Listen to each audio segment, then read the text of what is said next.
ام المومنین سیدہ عائشہ رضی اللہ تعالیٰ عنہ فرماتی ہیں کہ ایک دن حضور کا دریا رحمت جوش میں تھا اور حضور نے فرمایا عائشہ جو مانگنا ہے مانگ لو۔ میں نے عرض کی یا رسول اللہ اگر آپ اجازت دیں تو میں اپنے باپ حضرت ابو بکر صدیق رضی اللہ تعالیٰ عنہ سے مشورہ نہ کر لوں کہ میں نے کیا مانگنا ہے؟ تو فرمایا کہ جاؤ مشورہ کر لو، مشورے کی اجازت بھی ہوگی۔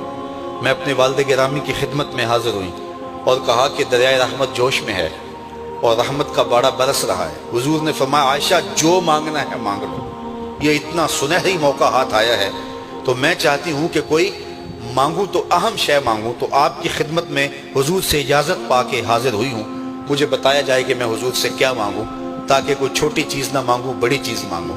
تو حضرت ابو بکر رضی اللہ تعالیٰ عنہ نے فرمایا کہ بیٹا حضور سے جا کے کہنا کہ معراج کی خلوت خاص میں اللہ نے آپ سے جو راز کی باتیں کی تھی ان باتوں میں سے ایک بات بتا دو۔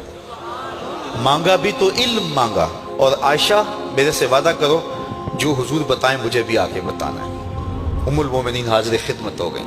حضور نے پوچھا عائشہ مشورہ ہو گیا؟ کہا جی حضور ہو گیا۔ کہا مانگو کیا مانگتی ہو؟ کہا حضور معراج کی خلوت خاص میں جب اللہ کے حضور حاضر ہوئے رب نے آپ سے راز کی باتیں کی تو ان باتوں میں سے ایک بات بتا دیں۔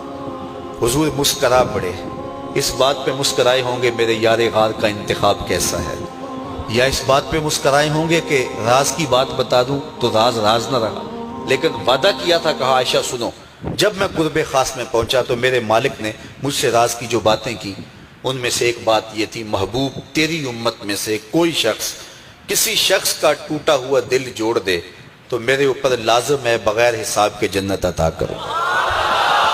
ام المومنین بہت خوش ہوئی اور اپنے والد گرامی سیدنا ابو بکر صدیق رضی اللہ تعالیٰ عنہ کے پاس آئیں اور ساری کہانی سنائی۔ بہت خوش تھی، لیکن حضرت ابو بکر صدیق رضی اللہ تعالیٰ عنہ نے سنا تو رونے لگے۔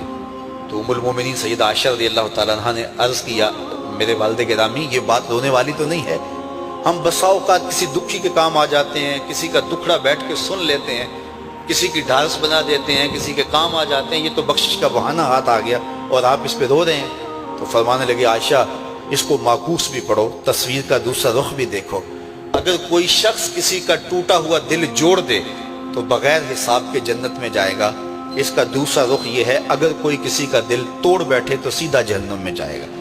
میں اس بات پہ رو رہا ہوں کہ ہم سے کسی کا دل نہ ٹوٹ گیا۔